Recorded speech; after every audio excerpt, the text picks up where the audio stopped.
Patch Tuesday overviews, industrial Internet of Things issues, air gaps and fansmitters, pay card breaches, Bay Dynamics gets $27 million in Series B funding, markets process Imperva's disappointing results, Swift turns to BAE for cybersecurity, and Pokemon Go gets some fixes, but trainers choose well.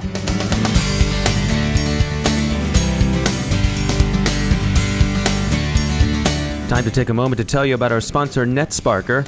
You know, when you want automated security, you want it to be, well, automatic.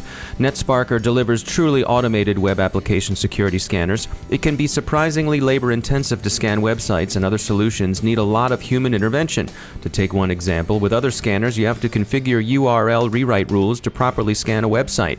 Not with NetSparker. They say it's the only scanner that can help identify the setup and configure its own URL rewrite rules.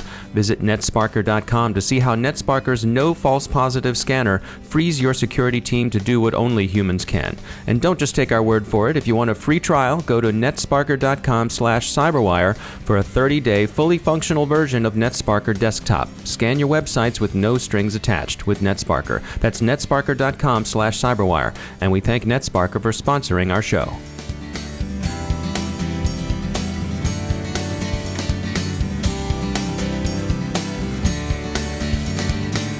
I'm Dave Bittner in Baltimore with your CyberWire Summary for Wednesday, July 13th, 2016.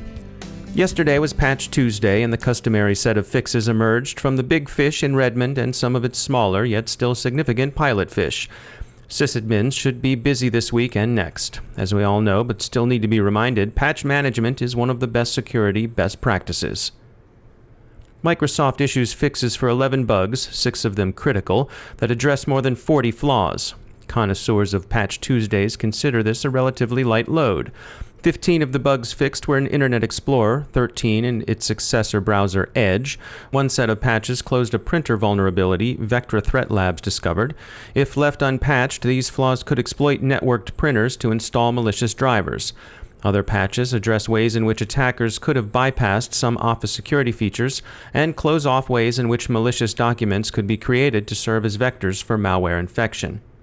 Adobe patched as well, plugging some 50 holes in its widely used and oft-exploited Flash Player browser plugin and in the popular Adobe Reader. Open-source content management system Drupal was a little late to the party, but was a most welcome arrival this morning with fixes to critical remote control execution vulnerabilities in some contributed modules. The Sans Internet Storm Center reports that Drupal core is not affected. Google and Niantic continue to grapple with some of the security issues raised by their wildly popular Pokemon Go. Niantic has now limited the permissions the game asks for to know who you are on Google and view your email address. Formerly, the game had automatically scooped up permissions to access essentially all things Google about its players, Gmail, Google Docs, etc. Other issues, including the possibility of the game's locking iOS users out of their Google accounts, remain to be addressed. The augmented reality game has drawn other attention. For one thing, as Motherboard puts it, Pokemon Go's endgame is, quote, to get you to walk into Chipotle, end quote. This seems a reasonable enough business model and no more nefarious than many other forms of advertising. But the geocaching in the augmented reality system has its dangerous and unseemly aspects too. Reports persist of inattentive players being led into risky neighborhoods and even ambush muggings. And it's sad to report, in Greater Washington, D.C., both the Holocaust Memorial and Arlington National Cemetery have had to ask players not to pursue virtual Pokemon in what ought to be recognized as sacred spaces. So players, update your games and enjoy them, but remember that while Charmander might be a virtual being, you remain an embodied one. Turning to the Internet of Things, especially its industrial control system precincts, the energy sector cyber recon tool Sentinel-1, found associated on the dark web with the Furtim campaign, continues to look like the work of a state security service. The malware seems tailored to specific European energy companies, but utilities worldwide are taking note of their vulnerability to cyber threats. Both the U.S. House and the Senate are looking into critical infrastructure protection this week. We heard from Ray Rothrock, CEO of Red Seal, about the regulatory issues involved. He thinks the payment card industry might provide a cautionary example. Quote, critical infrastructure organizations need to act immediately, end quote, warning that compliance with sound standards is central to protecting the people from attacks. He calls for upgraded network models, automated analysis and auditing, and alignment with industry best practices. He also counsels against delay. Quote, delays rarely result in what the various parties hope, as demonstrated by previous delays in the payment card industrial data security standard. However, I hope the extra time means compliance and resilience are on the horizon. End quote. Booz Allen recently published an industrial cybersecurity threat briefing. We spoke with Scott Stables, the chief technologist for industrial cybersecurity at Booz Allen, about the report. The type of attack and perhaps the motivation behind the attack is changing. So we've seen less interest in oil and gas utilities, and a change towards what I would call manufacturing or, high-tech manufacturing, critical manufacturing.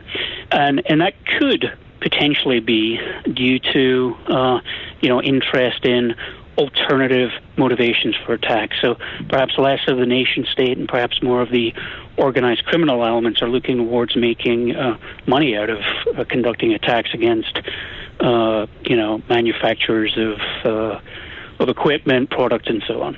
Scott Stables says the report reveals a troubling combination of vulnerability and high stakes. Right now there's this a general unpreparedness, I think, from the operational technology support organizations to secure and lock these things down. They may not understand the vulnerabilities or the threats associated with the equipment.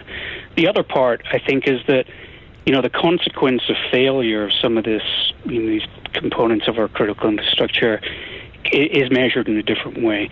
If you bring down an IT system, you may cause some, financial loss. But if you bring down an OT system, you could cause, some issue that results in, a cataclysm and an event at a refinery, an outage in one of the hottest days of the year, for example, that could cause some significant impacts to large amounts of people.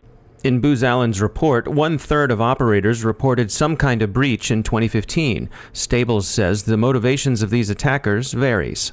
If you look at the nation states, for example, we kind of characterize them in two buckets. Ones that are getting in, establishing some kind of persistent presence there, access, and doing reconnaissance, and essentially doing nothing else, just waiting potentially for who knows what, but just waiting.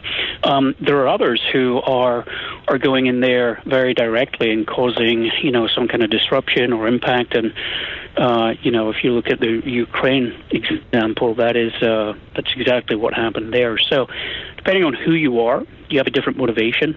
It's all driven geopolitically. Some of it may be driven by, espionage or potentially looking at getting inside a network for theft of IP, for example. The report talks about the motivations for 3 or 4 different nation states in that respect. I asked Scott Stables what in the report he found most surprising. You have a fairly simple environment. There's an awful lot that you can do in terms of basic things like cyber hygiene, like network segmentation, like understanding what you have in the network, for example. What devices do you have there? When was the last time you did an inventory? And, I believe that many of the root causes and 88%, I think, of the incidents initiated on the enterprise network, many of these could have been avoided if you implemented some basic kind of approaches to cybersecurity. And I think what's driving that, maybe it is some of this operational technology versus IT, lack of integration, discussion, cooperation in the firms. Maybe it's not. I think you need to, as an organization, implement better interaction between these types of the organizations to get on the same page and do the basics. I think that's probably the biggest takeaway. You can download a copy of Booz Allen's Industrial Cybersecurity Threat Briefing on their website. Returning to payment card standards and the related issues of point-of-sale security, Tripwire's Tim Erlin, Director of IT Security and Risk Strategy, commented on the recently reported breach at Omni Hotels. Quote, the bright spot in this breach appears to be that Omni Hotels detected the activity themselves. Many breaches in the past have been detected not by the compromised business, but by third parties noticing fraudulent activity. Security professionals at retailers should use this incident to drive a review of the controls on their own point-of-sale systems. End quote. On the ransomware front, Heimdall warns us here in Midgard that there's a new cheap and nasty out there to be on the guard against.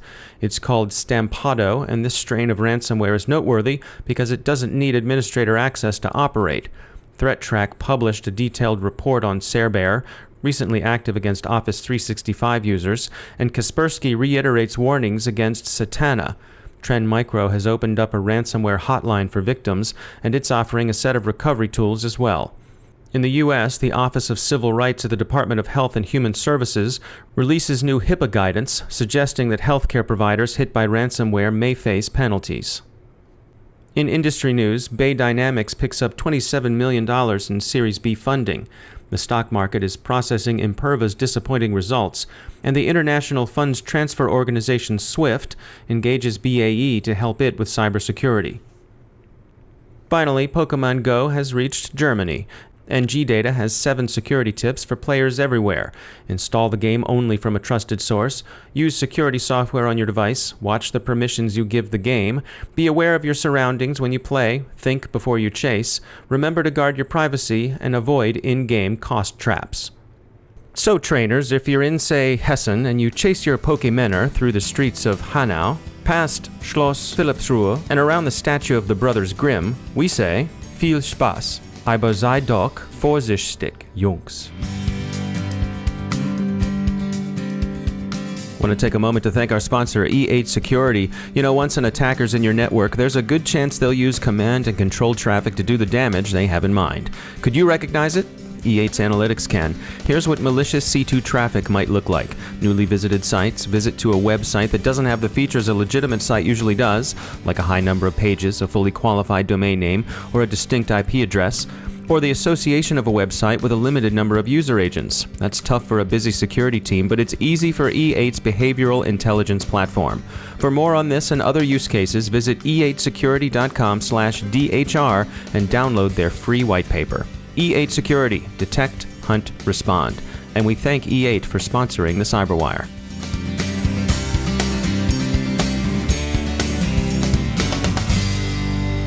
And joining me once again is Jonathan Katz. He's a professor of computer science at the University of Maryland and also director of the Maryland Cybersecurity Center. Jonathan, you know, it's commonly believed that one of the best ways to protect a computer is to air gap it, to have it not be connected to anything else. But some researchers have come up with a clever way to get around that. What are we talking about here?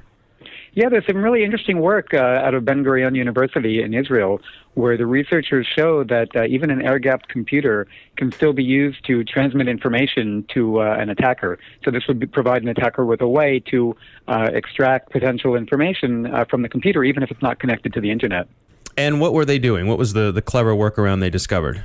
Well, what they did was they used a physical channel for the communication between the computer and the attacker. So think about if you have malware sitting on the machine, what they had the malware do was actually affect the CPU load on the computer, which would in turn affect the speed of the fan that's used to cool the CPU.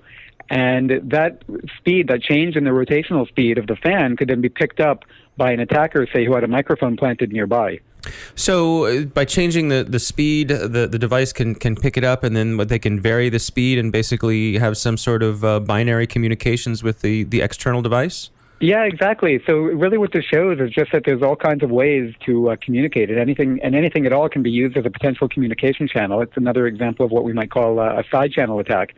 And so rather than just relying on the network, they've here shown how to use the sound being emitted by the fan as a change of speed as a communication channel. And I think there's been earlier work by the same team that's shown how to use the temperature changes that are induced by the rate of CPU consumption as another communication channel. So it really just shows that the hackers or the attackers are always thinking and coming up with new ways to get around existing security protections. All right, Jonathan Katz, thanks for joining us.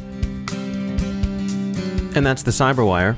For links to all of today's stories, along with interviews, our glossary, and more, visit thecyberwire.com. If you enjoy our daily look at cybersecurity news, we hope you'll help spread the word by telling your friends and coworkers about our show or leaving a review on iTunes. And thanks to all of our sponsors who make the CyberWire possible. The CyberWire podcast is produced by Pratt Street Media. The editor is John Petrick. Our social media editor is Jennifer Iben. Our technical editor is Chris Russell. Our executive editor is Peter Kilpie. And I'm Dave Bittner. Thanks for listening.